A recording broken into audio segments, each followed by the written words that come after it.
This video is brought to you by Water Removal Services. We are experts in mold detection, remediation, and removal. In this video, we are going to give you an overview of the mold removal process. In addition, I am in the basement of a house that we are currently completing a mold remediation job and will illustrate some of the concepts I will discuss.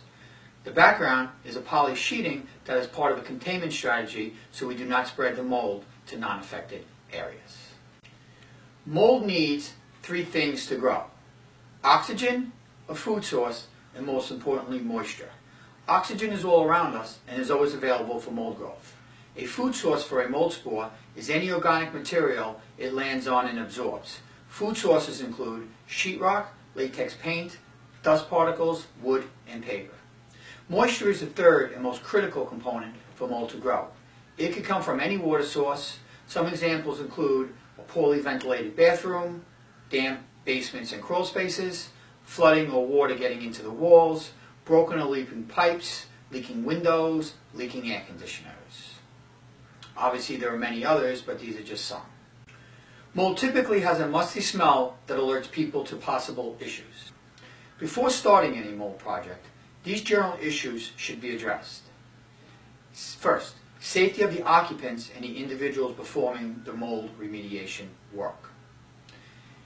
You should take all necessary actions to prevent cross-contamination or the spreading of the mold to non-affected areas.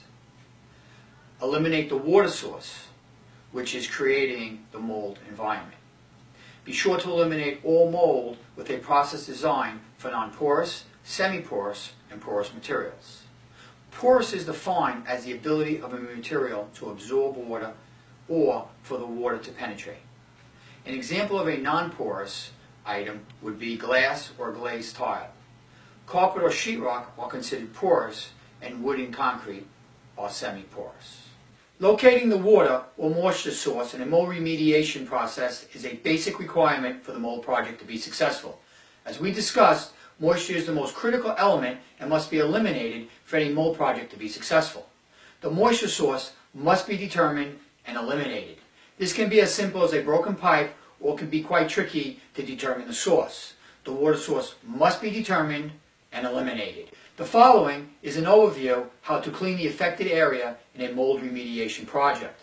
Generally, the affected area should be vacuumed with a specialized HEPA filter vacuum. Any equipment used must be thoroughly cleaned to prevent cross-contamination. Non-porous surfaces should be cleaned to remove the mold and can be reused. Semi-porous materials can often be cleaned and reused. Two examples are wood and concrete. More porous materials, such as drywall or carpet, are hardly ever salvageable once they have been contaminated. An application of an antimicrobial agent is typically applied after removing as much of the mold as possible. An antimicrobial agent is a fancy name for an agent that is capable of killing mold. The chemistry of these agents has advanced and they are quite effective and safe when used appropriately. I am now going to illustrate the concepts I have described on a project we are currently working on. Behind this poly sheeting is a bathroom located in the basement. The basement had a musty odor. During the high humidity period in the summer, the odor was so strong the entire basement had an odor that made it uncomfortable to be down there. Here is a picture of the bathroom when we first encountered it. Okay, so it's typical finished bathroom. That's the light there, it's a little glaring. Okay, so it has a very big odor. In terms of appearance, there's not too much going on, but we do see what appears to be some growth. We'll know more after testing. Through a combination of sampling procedures, confirm the presence of mold. Locating the moisture source, then eliminating it, is an absolute necessity for a mold remediation project to be successful. The origin of the water was a vent for the dryer. It was not venting outside, but the moisture was venting into the walls. The moisture was contained in the insulation as well as the sheetrock. The dryer was in the next room and the moisture made it behind the walls in the bathroom. My best guess is this problem was going on for an extended period which contained the elements for mold to grow: oxygen, sheetrock and latex paint, the food source, and moisture, the most critical element that led to the mold growth that probably took months and even years to develop. Here is the picture after the remediation.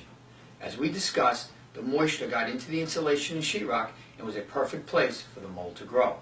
The insulation in sheetrock had to be removed. Again, the sheetrock cannot be saved and has to be removed along with the insulation. We use a specialized HEPA vacuum on all surfaces to remove as much mold spores and dust particles as possible. All non-porous materials were cleaned and can be reused. We applied an antimicrobial agent on the remaining items in the bathroom. After the bathroom was completely dried, we used our HEPA vacuum again, wiped off the remaining items with a cloth moistened with our antimicrobial agent. I want to emphasize that we use specific protocols to ensure there was no cross-contamination in the cleaning process. The wood, a semi-porous material, was sanded, treated with an antimicrobial, dried and sealed so we can be assured there was no chance for any mold to grow. I would like to emphasize some important concepts as illustrated on this job. The amount of visible mold on the wall was relatively small, but the bathroom created an uncomfortable smell in a 900 square foot basement. After confirmation that mold existed, locating and eliminating the water source was absolutely necessary.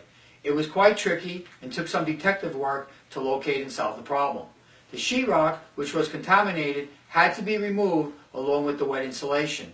The mold was in the sheetrock, and an application of an antimicrobial agent would not have solved the problem. Additionally, the water source would not have been found and stopped, and the insulation in sheetrock was still wet, and mold would have continued to grow.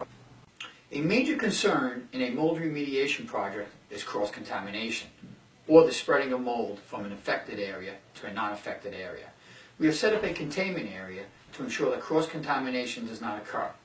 Mold growing from the bathroom to other areas of the basement. There are a variety of procedures we use to ensure we do not contaminate other parts of the structure. Some techniques to prevent cross-contamination include setting up a containment area, negative air, making sure the HVAC system does not spread the contamination, and double bagging affected items in the affected area as to not contaminate other areas. We use a variety of personal protective equipment to ensure our safety during a mold project. Some basic equipment include an air purifying respirator. Here is a picture of a half-face respirator, a full-face respirator, a protective suit with gloves.